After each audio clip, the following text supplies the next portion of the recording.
Assalamualaikum warahmatullahi wabarakatuh. Ketemu lagi bersama Semaga Balikpapan Official Podcast. Siang hari ini kita kedatangan tamu dari Universitas Macung Malang. Ya, selamat datang, Mbak. Terima kasih Ibu, senang sekali bisa bergabung pada siang hari ini. Alhamdulillah. Sehat ya, Mbak? Jauh nih perjalanan dari Malang. Iya, betul. Oke, perkenalkan dulu, nama saya Ajidah, guru BK di SMA Negeri 3 Balikpapan. Kita perkenalan dulu nih, mungkin dari Universitas Macung dulu, boleh? Silakan perkenalan, Mbak. Halo, nama saya Nina dari Universitas Macung, gitu aja kali ya. Oke, boleh. Ada dua siswi nih, siswa dan siswi SMA Negeri 3. Boleh perkenalan dulu yuk? Ya, perkenalkan, nama saya Arya Saputra dari kelas 12 IPS 4. Perkenalkan, nama saya Dwi Rizky Maulida Pratiwi dari kelas 12 IPA 2. Oke, kita udah saling kenal nih ya, Mbak Ya, Nina. Ya, ini dua murid saya ya, Mbak. Ada Arya dan halo. Dwi. Oke, siang hari ini saya akan memandu podcast kita yang berjudul Designing Your Future with Universitas of Macung. Ya. Oke, hari ini kita akan bincang-bincang dengan perwakilan dari Universitas Macung. Oke, mungkin langsung aja nih ke Mbak Nina. Ya, silakan Mbak Nina, apa yang mau disampaikan kepada pemirsa semua ini? Baik, terima kasih Bu Aziza. Ya. Perkenalannya. Ini Semaga ini keren banget. Saya begitu nyampe ke sini itu terus lihat studionya semua sudah tertata dengan baik, itu keren banget. Alhamdulillah. Ya, gini, kalau kami itu tadi kan temanya sudah disebutkan sama Bu Aziza ya, Designing Your Future with Universitas Macung. Itu sebenarnya tagline kami, Bu, Designing the Future. Kenapa kok Designing the Future? Nah, ini kami tuh selalu mengajak teman-teman kelas 12, ya nggak cuma kelas 12 aja sih, tapi juga mulai Dari SMA kelas 10. nih ya, mulai kelas 10. Betul.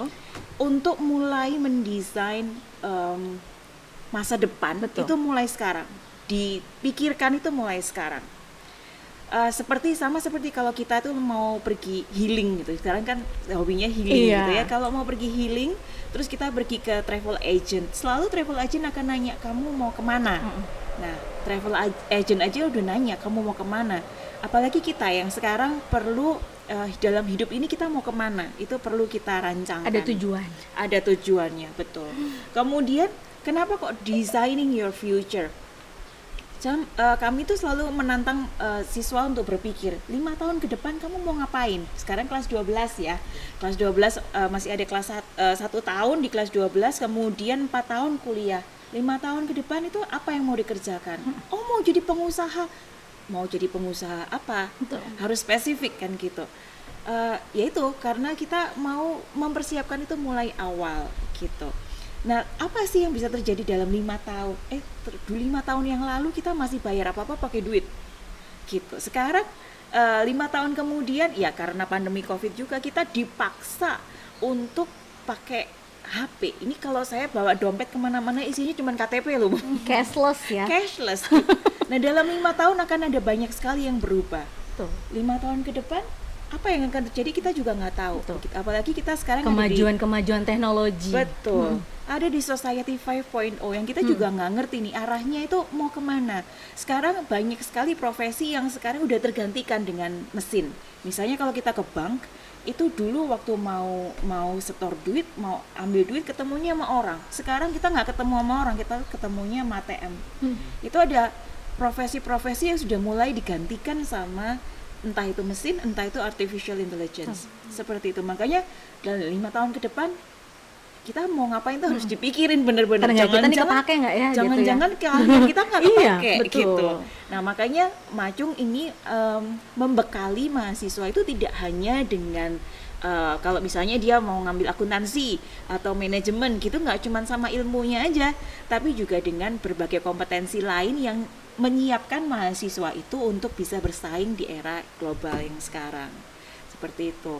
Nah, kalau di Macung sendiri kami ada 3 fakultas begitu, Fakultas Ekonomi dan Bisnis, Fakultas Sains dan Teknologi, Fakultas Bahasa dan Seni. Memang kalau dari sisi jurusannya kita ada 9 program studi S1 dan 1 program studi S2. Kalau di Fakultas Ekonomi dan Bisnis itu ada namanya fast track, Bu. Fast track itu di mana kita bisa menempuh pendidikan S1 dan S2 itu dalam waktu 4,5 tahun. Bersamaan. Berkesinambungan. Oh. Jadi nanti dia mulai semester 7 udah mulai Masuk ke S2-nya. S2-nya. Iya, jadi 4,5 tahun itu sudah bisa lulus S2. Seperti itu. Kemudian Fakultas Ekonomi dan Bisnis ini juga ada pendidikan kewirausahaan sampai dengan 6 semester. Ya, kita tahu kewirausahaan itu penting tidak hanya bagi mereka yang mau buka usaha atau berwirausaha, ya buka usaha sendiri, tapi untuk semuanya. Guru pun harus berwirausaha, punya mindset wirausaha, Bu. Jadi seperti yang saya lihat di SMA 3 ini, spirit wirausahanya keren banget. Apalagi tadi Bu Aziza bilang kita itu pioneer kalau dalam hal studio podcast yang seperti Alhamdulillah ini. kita yang pertama. Iya, nah itu seperti itu kan berarti jiwa wirausahanya ada gitu. Kebetulan di SMA 3 ini memang kita ada pelajaran PKWU ya, Arya ya dan pas Rizky. berarti. Jadi memang dan di kelas 10 pun ini kan karena masuk kurikulum Merdeka itu ada P5 namanya. Kita juga ngambil tema tentang kewirausahaan. Oh iya, gayung bersambut jodoh ya, Alhamdulillah, semoga iya. jodoh gitu. Ya, jadi kita itu akan bekali mahasiswa dengan menumbuhkan mindset kewirausahaannya. Kemudian nanti kalau memang mau buka usaha sendiri, aspek legalnya gimana, terus cari investor, akses ke pembiayaan seperti apa, itu kita juga ada mata kuliahnya sampai jadi. Nah memang kalau di Malang itu ada beberapa kafe, beberapa lini usaha yang punyanya anak-anak FEB ini. Jadi mulai awal karena mereka gini, kalau di Majung FEB-nya kalau mau lulus sejak 2007 nih kami melakukan hal ini, itu tidak perlu pakai skripsi. Gitu. Iya, nggak harus pakai skripsi. Mau pakai skripsi ya boleh, buat kita yang mau suka penelitian atau apa gitu boleh. Tapi kalau misalnya mau bikin business creation, mau bikin business plan, bikin project, itu bisa. Dan kelompokan Bu 1 sampai 4 orang. Itu bisa menjadi tugas akhir. Ada beberapa alumni kami yang menggunakan tugas akhirnya itu kemudian dikembangkan dikembangkan serius, akhirnya sekarang jadi mata pencahariannya mereka. Seperti itu. Kemudian di akuntansi, kalau akuntansi kami ini strategic accounting warna khasnya. Jadi nggak cuma ngomongin laba rugi, aktiva pasiva, mana masuk debit, mana masuk kredit. Nah itu menurut kami itu sudah bisa dilakukan oleh artificial intelligence, oleh aplikasi juga udah bisa dilakukan. Betul. Excel kan kita masih harus masukin ya. Gitu. Tapi di akuntansi kita lebih diajar untuk see beyond the numbers. Jadi laporan keuangan itu ini berarti bisa membaca bahwa perusahaan ini kondisinya kayak gimana. Kalau mau dikembangkan mana dulu yang dikembangkan. Terus dikembangkan sampai sejauh apa, terus abis itu apa lagi yang dikembangkan, itu bisa dilihat dari angka-angka laporan keuangan.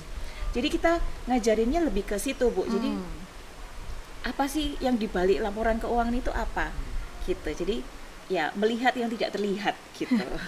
Jadi kayak aneh gitu. Tapi itu penting sekali karena kemampuan analitik yang diperlukan untuk Society 5.0 ini. Kemudian kalau di Fakultas Bahasa dan Seni kita ada 2 program studi juga, bahasa Mandarin, pendidikan bahasa Mandarin dan sastra Inggris. Nah, 2 bahasa ini sangat penting Bu, bahkan untuk semua program studi kami mewajibkan anak-anak untuk belajar 2 bahasa ini. Tapi ya memang kalau masuk Fakultas Bahasa dan Seni ini akan lebih dalam gitu. Nah, cuman kalau untuk anak-anak program studi lainnya harus belajar 2 bahasa ini karena bahasa Inggris dan bahasa Mandarin ini adalah bahasa internasional yang penting sekali untuk dikuasai. Apalagi kita era globalisasi dan kayaknya hampir semua barang-barang elektronik yang kita pegang ini dibikin oleh Tiongkok. Kita perlu kuasai bahasanya supaya kita bisa bersaing gitu ya di masa depan. Nah, makanya semua program studi kita wajibkan untuk belajar bahasa Inggris dan bahasa Mandarin. Kalau di Fakultas Bahasa dan Seni sendiri ya memang nanti kalau sastra Inggris itu arahnya lebih ke digital, kreatif dan rekreatif.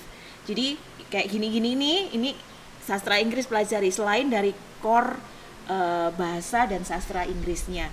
Kemudian bahasa Mandarin juga kita juga belajar budayanya selain belajar bahasanya juga. Kemudian kalau di Fakultas Sains dan Teknologi kita ada 5 program studi. Kalau di rumpun teknologi informasi kita ada teknik informatika dan sistem informasi, kemudian ada desain komunikasi visual, teknik industri dan farmasi. Kalau di teknik informatika sama, nggak perlu pakai skripsi boleh, tapi ada pilihan yaitu project. Project nanti bikin program. Jadi lulus itu memang sudah benar-benar bisa bikin program. Seperti itu. Tadi saya lupa sampaikan di sastra Inggris juga nggak wajib pakai skripsi. Pakai penerjemahan boleh, pakai creative writing juga boleh. Itu ada pilihannya.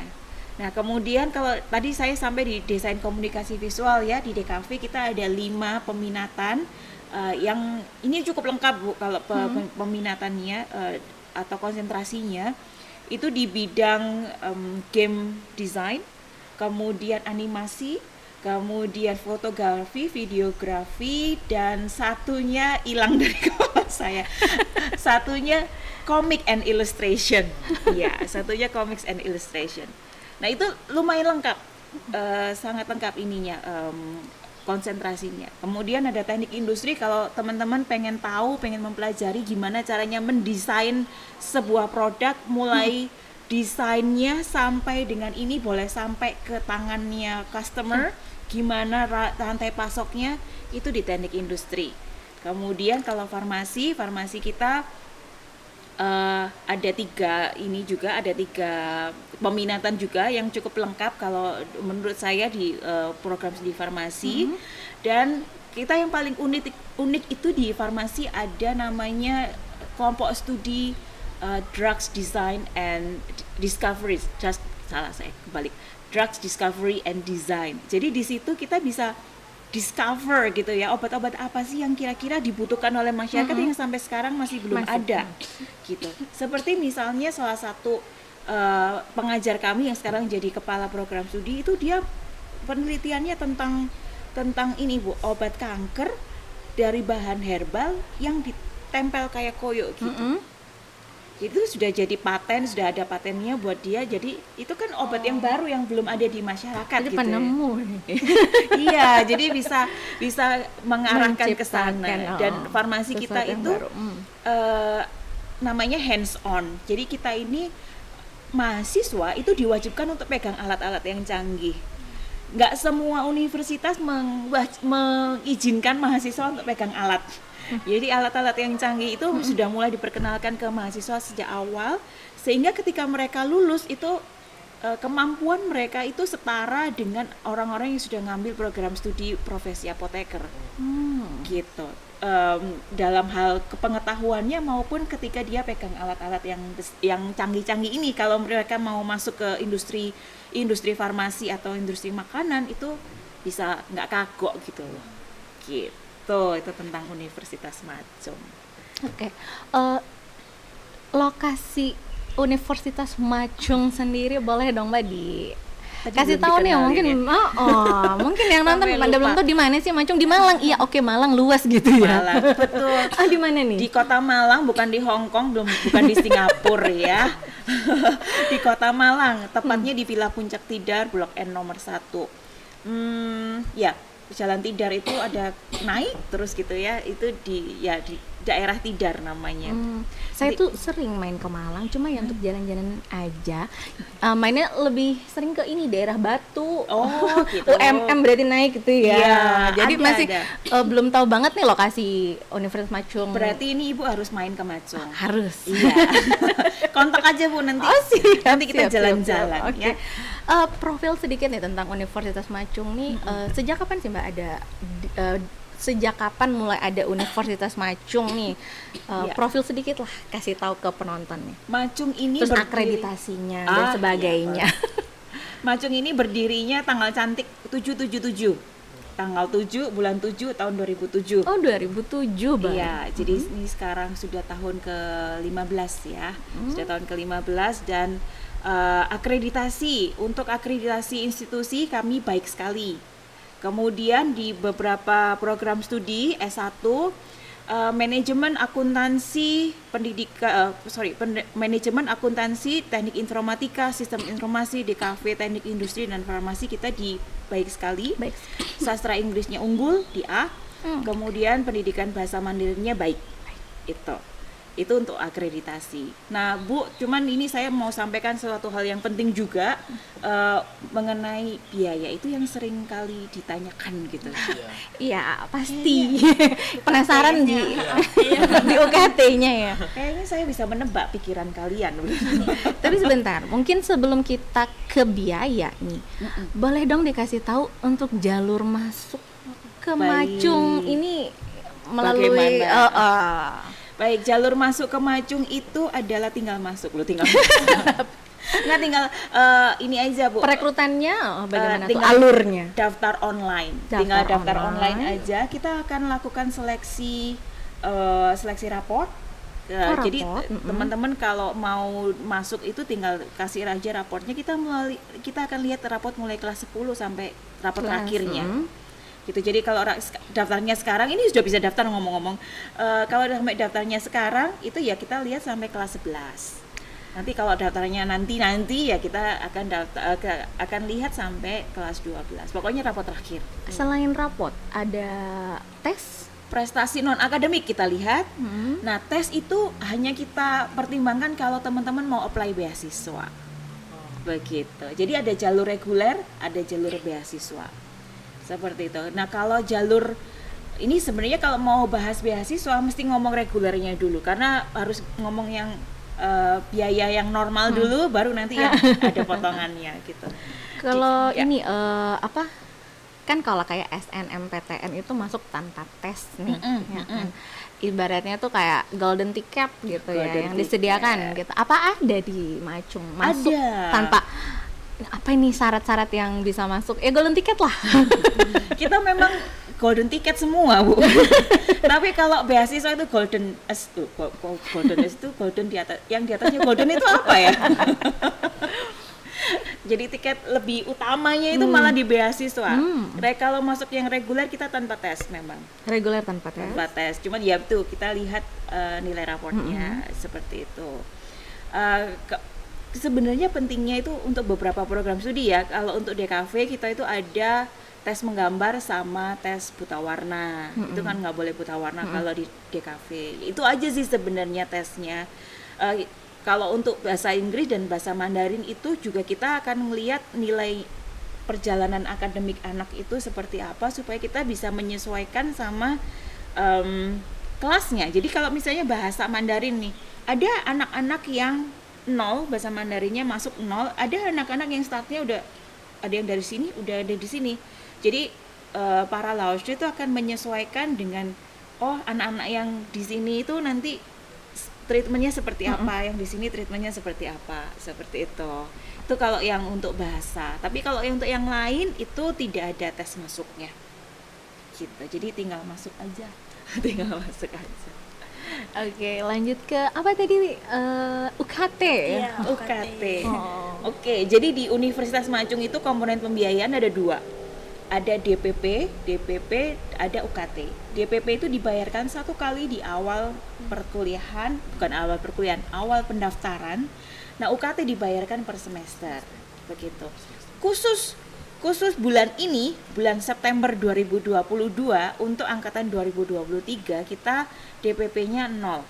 Uang pangkalnya gratis. Seperti itu. Nanti bulan Oktober uang pangkalnya ada. Uang pangkalnya 5 juta sudah keluar nominal ya. Kalau sekarang masih 0. Nah, kemudian kalau misalnya ini ya ada uang kuliah tunggal.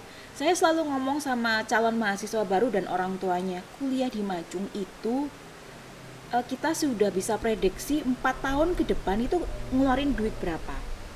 Jadi UKT sudah termasuk SPP, SKS, registrasi, uang praktikum dan lain-lain itu sudah kami masukkan di UKT.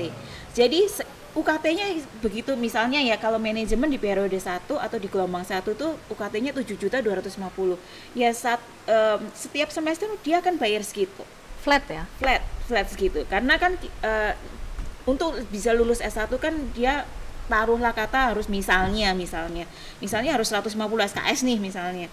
Nah, itu sudah kami hitung biaya untuk 150 SKS itu berapa, terus kami bagi di 8 semester. Seperti itu. Jadi orang tua sudah bisa kira-kira nih semester ini saya harus ngeluarin uang berapa, selama 4 tahun itu harus ngeluarin uang berapa. Di tengah-tengah itu tidak ada hidden fees yang tiba-tiba muncul gitu mengagetkan semua orang. Nggak ada. Jadi semua sudah bisa diprediksi. Nah, kalau misalnya nih manajemen UKT-nya satu semester 7.250.000. Berarti kalau 8 semester itu kira-kira habisnya 50 sekian juta gitu ya, 58 juta lah.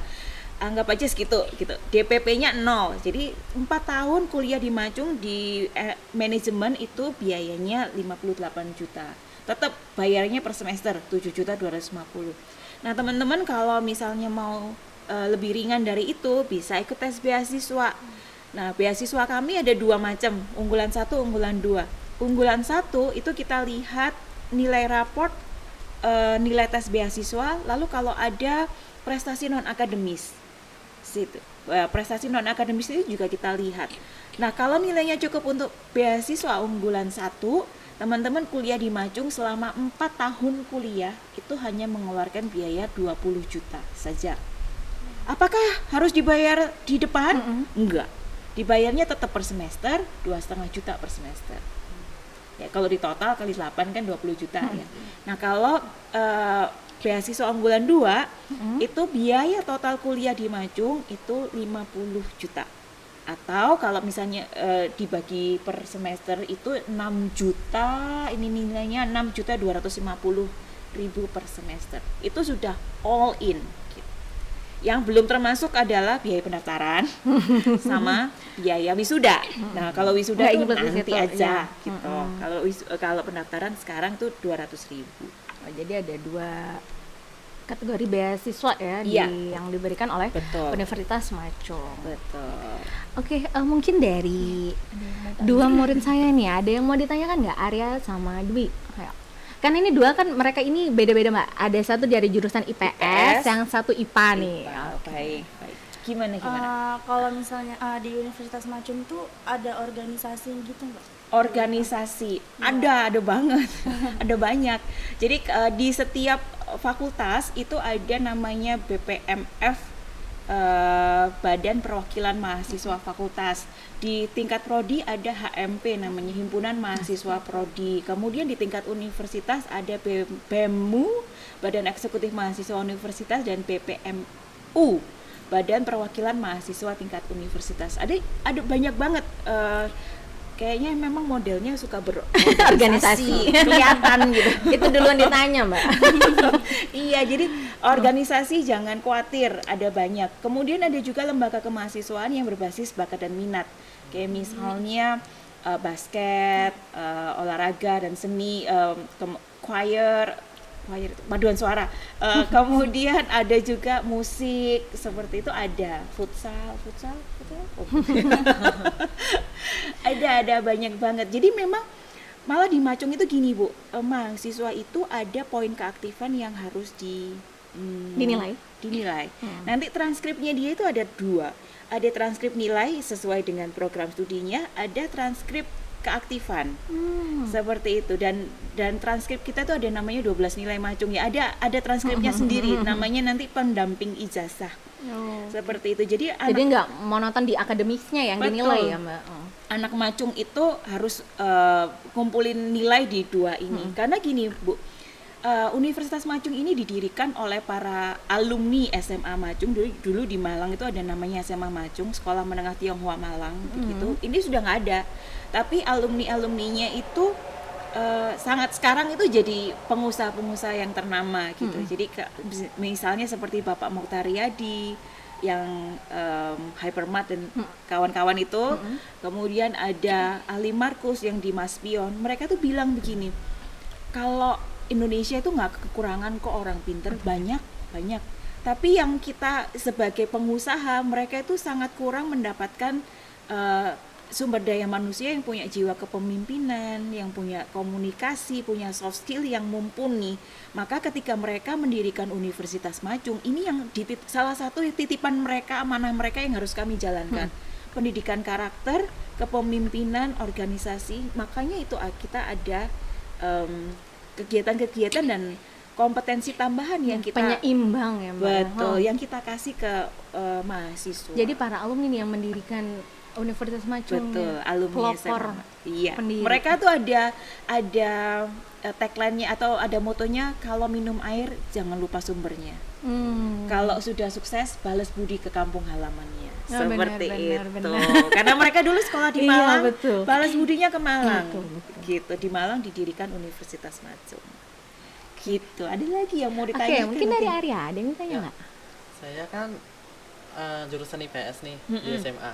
Nah misalnya nih saya suka farmasi itu, kan biasa berkaitan sama jurusan IPA kan. Iya. Lintas Nah, itu- jurusan ini iya, ya. Itu Iya. bisa nggak sih kalau IPS kita pindah ke farmasi situ? Oke. IPS ke farmasi selama ini belum ada yang berani Lintas mencoba. jurusan.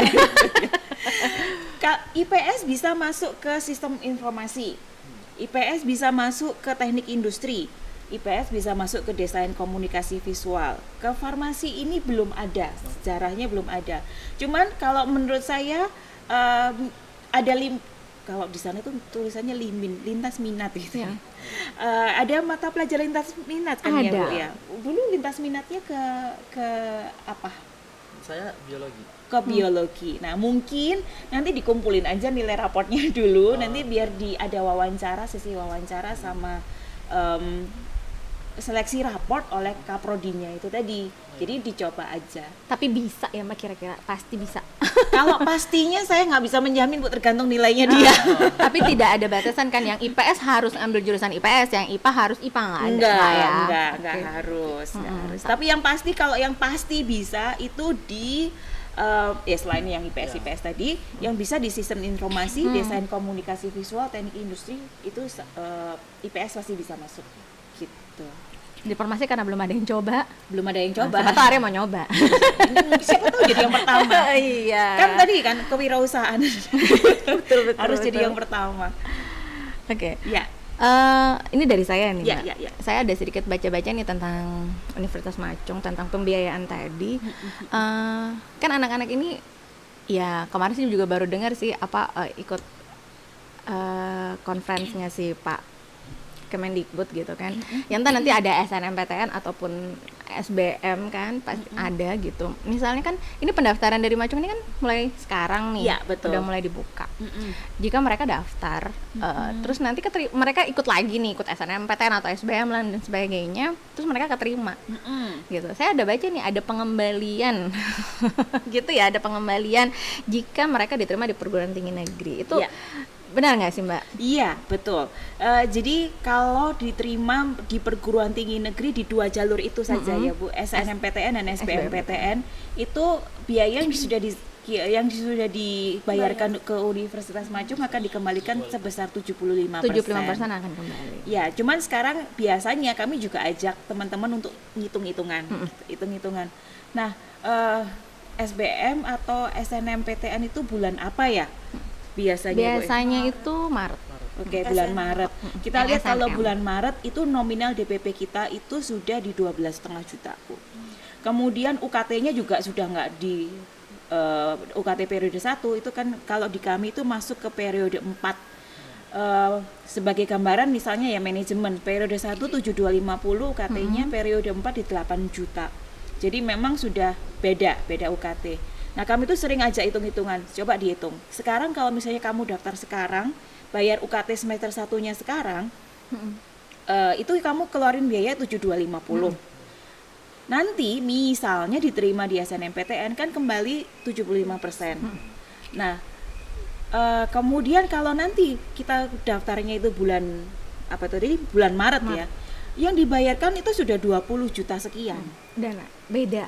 Sudah beda gitu. Jadi ya kalau diterima ya alhamdulillah gitu ya. Benar. Cuman kalau misalnya nggak diterima, itu duit yang dikeluarkan itu justru jauh lebih mahal. Jadi mending daftar sekarang, nanti kalau misalnya diterima di SNMPTN atau SBMPTN kan dikembaliin Uang kembali 75%, duitnya gitu, ya, betul. 75%. Jadi daftar sekarang aja. Tuh. Oke. Biar loss-nya itu nggak banyak-banyak gitu. Biar nggak banyak ya. Oke. Ada lagi nggak yang ditanyain dari Dwi? Pak Arya? Kira-kira di universitas itu dekat-dekat situ kayak tempat tinggal buat mahasiswa itu Gampang nggak gitu ya, Dwi? iya, Baik, ini pertanyaan yang sering kami terima dari mahasiswa yang bukan dari Malang. Betul. Iya, Universitas Majung ini terletak di sebuah perumahan gitu. Jadi kalau asrama memang kita belum ada, tapi Universitas Majung ini dikelilingi oleh rumah-rumah kos gitu. Yang kalau misalnya mau jalan aja bisa, kalau mau jalan ke kampus bisa. Tapi misalnya kita mau agak jauhan dikit deh biar ke ada akses angkutan umum lah apa gitu. Boleh, bisa. Nah, kita itu ada namanya bis kampus yang beroperasi tiap hari begitu, yang bukan nganter jemput ya, tapi dia itu ada kayak trayeknya gitu. Ada Kita bisa rutenya. bisa ikut bis kampus seperti itu. Jadi jangan khawatir. Jangan orang khawatir. tua orang tua silakan menyekolahkan anaknya di Pulau Jawa. Living cost pastinya lebih murah daripada di Kalimantan ya. Iya. Itu bisa saya katakan iya. Karena emang kadang kita hindari Kalimantan, kalau pergi ke Jawa itu kaget gitu. Apa yang Murah murah ya? banget. Ya, Betul. murah ya gitu. Kami kalau makan siang kami itu ada bukan ya warung langganan gitu lah ya, warung langganan itu yang kita bisa makan kenyang, ada sayur, ada lauk itu 10.000. Di Balikpapan gimana? 10.000 itu udah dapat ayam, udah dapat tempe, tahu, usus. Enak banget ya. Kita aja kalau 10.000 cuma dapat ayam. Ini sama nasi. kita aja hari-hari kalau beli di kantin ya lebih daripada itu. Sampai sering kita minta-minta nasinya jangan banyak-banyak, jangan banyak. Enak banget ya. Iya, makanya kadang dengar ya dari anak-anak yang alumni-alumni yang keluar gitu. Bu, anak Kalimantan tuh dibilang, ini bu anak sultan kayak gitu. Padahal bukan karena kita kaya raya di Kalimantan, tapi karena memang biaya hidup di sini tuh mahal. Jadi kalau kita keluar tuh kaget dengar harga yang murah, Iya, ya kan ya. betul, Jadi bukan betul. karena sultan ya kita tuh karena terbiasa Terbiasa. dengan harga yang mahal di sini. Iya, Giliran iya. keluar, senengnya gitu kan. Iya, memang gitu. Jadi memang kalau kami pegawai gitu ya di Universitas Majung juga biasanya kita cari makan juga di luar gitu kan. Pangsit mie gitu ya sekitar 12-15 ribu gitu sudah dapat gitu kalau di sana. Makanya kemarin kita waktu itu dulu pernah ya ke sini, kami terakhir kali ke sini tuh tahun 2000 sebelum pandemi pokoknya. Itu memang agak terkaget-kaget gitu ya. Kaget ya kan, Mbak. Ya, dengan makan Ini ya. aja. betul. Iya. Jadi buat calon mahasiswa ini yang ke sana tuh pasti seneng. Iya, betul. Karena apa-apa murah. Iya, betul. Saya juga agak nyesel dulu kuliah kok nggak keluar gitu, karena dulu tuh takut mau keluar Jawa tuh takut nggak ada temen gitu, karena kan zaman dulu tuh nggak banyak ya kita dapat informasi sosialisasi seperti ini. Iya. Gitu, terus kalau mau daftar sekarang bisa online, kalau dulu kan harus ke Harus ke tempatnya. sana. Jadi kosnya tuh lebih mahal gitu. Iya. Akhirnya udah mutusin udah di sini aja gitu kuliahnya. Tapi ternyata Betul. sekarang udah jadi guru, terus tahu gini, cuma tahu di Jawa aja ya gitu. Kita di Majung juga gitu loh, Bu. Jangan cuma di Majung, sudahlah sana cari peluang beasiswa untuk ke luar negeri.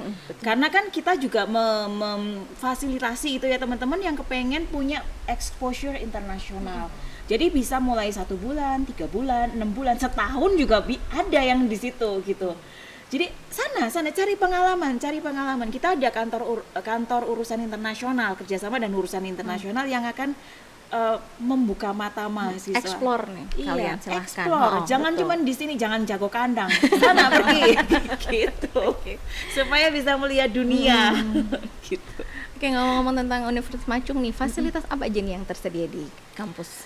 Oke, fasilitas kita macam-macam, Bu. Ada yang fasilitas akademik, non akademik juga ada. Kalau non akademik kita ya gitulah, lapangan basket, kolam renang, eh, Kolam renang ya ada ya. ada ada silakan dipakai. Kemudian lapangan badminton juga ada gitu. Jadi ruang kelas ya AC dan segala macam ya menurut saya sih itu standar gitu ya. Tapi kemudian ada fasilitas yang lain yang menunjang non akademik seperti apa itu namanya sistem administrasi secara online begitu, email apa segala macam online. Kita juga LMS juga ada punya sendiri punya kayak sendiri, gitu. Jadi memang kita berusaha untuk memberikan kenyamanan belajar ke mahasiswa itu semaksimal mungkin lah, seperti itu. Nanti dilihat saja Bu, kapan Ibu ke Malang saya catat ya. Padahal udah sering saya ke Malang. Oh, Aduh, lagi, coba lagi, kita udah lagi. kenal duluan ya. Bisa main nih. lagi. Oke, untuk sedikit lagi saya udah baca tuh. Bisa nggak minta tolong dijelaskan nggak Mbak ke pembaca ke penonton nih sama kita juga yang ada di sini tentang masa tunggu 0 bulan. Oke. Nah, itu menurut pemahaman saya sih kayak nanti lulus tuh langsung kerja nggak sih atau ya Oke. Jadi kami itu memaknai masa tunggu kerja 0 bulan itu agak berbeda mungkin ya. Masa tunggu kerja 0 bulan ini maksudnya kalau di kami selalu memaknainya sebelum dia wisuda itu punya tempat untuk kerja, itu kan sudah umum ya, atau sudah berwirausaha atau sudah punya tempat untuk S2. Seperti itu. Jadi nggak cuma kerja hitungan kami. Ketika dia bisa membuka usaha sendiri, itu sudah menurut kami sudah bisa berkarya begitu, bahkan sebelum dia lulus. Nah, ini kami dapatkan itu dari catatan track record yang sudah kami luluskan ya Bu. Itu memang sebelum mereka wisuda itu sudah ada tempat untuk 3 itu. Gitu. ini ada MOU gitu antara universitas sama perusahaan-perusahaan gitu Mbak. MOU ada. Cuman gini, MOU itu kalau tidak dimanfaatkan ya tidak akan berguna gitu. Biasanya gini, ada perusahaan-perusahaan besar yang menawarkan ke kami itu beasiswa bentuknya. Jadi bentuknya beasiswa mulai semester 5, dia akan bayarin itu semester 6, 7, 8-nya. Kemudian tapi nanti Kalau lulus? kalau apa namanya praktek PKL di tempat saya ya gitu. Seru juga kan Ntar ya. kalau lulus kerja di tempat saya ya.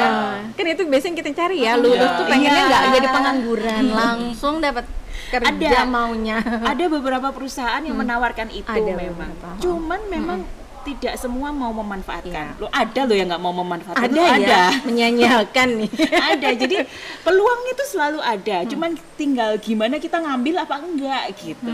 Jadi selain beasiswa yang ditawarkan di Macung di awal seperti ini, sebenarnya beasiswa itu banyak. Cuman anak-anak mau enggak gitu. Beasiswa pada saat mereka kuliah itu banyak tersedia ya. Banyak tersedia. Cuman mau diakses apa enggak? Ya itu tergantung sih, mau apa enggak gitu aja. Kalau kami sih selalu ayo ini loh ada kesempatan beasiswa, ada yang mau Informasikan bayarin terus loh. ya kan Mbak ya ke mahasiswanya. Betul, gitu. di kami tuh ada pusat karir. Pusat karir ini juga yang akan menyiapkan mahasiswa untuk menghadapi dunia kerja atau industri. Tugasnya itu juga kalau misalnya gimana sih nyiapin CV yang bagus itu Iya, gimana? betul. Gimana grooming? Gimana kalau mau wawancara itu gimana? Itu ada. Butuh bekal emang yang seperti itu. Ada unit yang membekali gitu. Keren. Begitu ceritanya. Oke. Menarik ya tentang Macung. Jadi pengen langsung ke sana nggak sih ya? Mari. Oke, ini untuk karena sosialisasinya ini kita secara online ya Mbak, mungkin ada penonton yang mau lebih tahu nih tentang Macung, apa bisa dapat brosur atau gimana nih Mbak? Ya. Boleh dong diinfoin. Ini brosur ini dan brosur ini itu tersedia di Bu Aziz saya. Nah, di ruang BK. Sudah saya titipkan 5.000 brosur. Oh, enggak. Padahal kesini tadi nggak bawa segitu banyak. Silakan kunjungi di brosurnya. Tentu saja brosur ini cuman segini ya. Informasinya akan lebih lengkap kalau di website. Oke, Di Instagram. So follow our Instagram ya. Kemudian buka di websitenya. Oh, ada di dalam brosur ya Betul, ini. www.macung.ac.id. Kemudian kami akan ada pameran begitu pada hari Sabtu ini tanggal 10 ya, tanggal 10 September ini di Grand Jatra gitu. Silakan teman-teman yang misalnya mau dapat informasi tentang itu, silakan datang. Kami juga hari ini sampai hari Sabtu setiap malam nongkrong di Starbucks gitu. Kalau misalnya teman-teman mau mendapatkan informasi atau mau konsultasi tentang Universitas Macung, tentang jurusan, tentang beasiswa, silakan datang ke situ.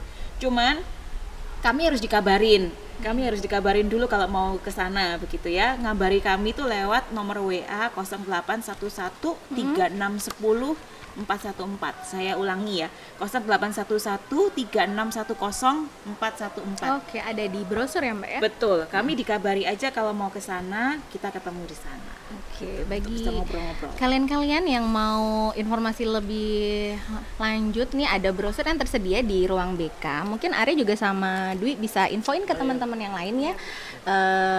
Boleh ambil brosur di ruang BK gitu. Yang hari apa Mbak? Sabtu Tanggal 10 itu ada edu fair Iya, ya. betul, edu Ah fair. iya tuh, udah kita dapat info tuh ada Dan- edu wow. fair. Salah Saya satunya bahkan tidak berarti punya itu. iya, jadi ada edu fair itu boleh dikunjungi di Grand Jatra. Salah satunya ada Universitas Macung di situ. Ada stand-nya ya Mbak ya. Ada Betul. Mbak Nina nih di sana Ya, nanti ada rekan saya juga yang dia di kemahasiswaan. Jadi kalau tanya-tanya tentang kemahasiswaan nanti ke beliau saja. Ada berapa tim nih Mbak datang ke Balikpapan? Satu tim 2 orang. Nggak 1,5 orang. Mbak Nina suka ngelucu ya. Oke. Cukup Ya, ada yang mau ditanyain lagi? Oke, mungkin selanjutnya nanti bisa kontak lagi ke Mbak Nina Ya, kalau ada ya, silakan.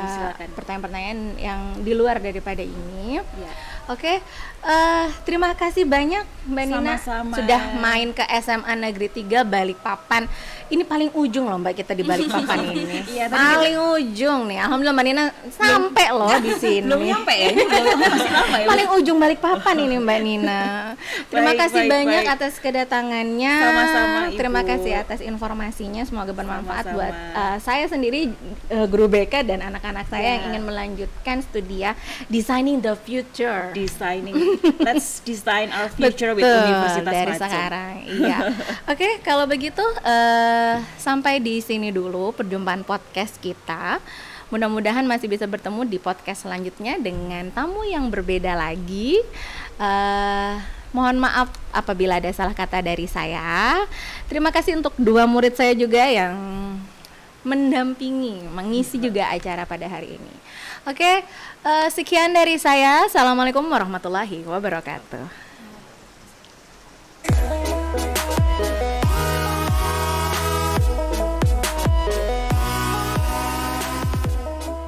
Mau 15-20 menit ya sekalinya. Seru ya ngobrolnya. Baru tadi 15 menit. Maaf. Enggak, tapi ternyata itu ya Mbak.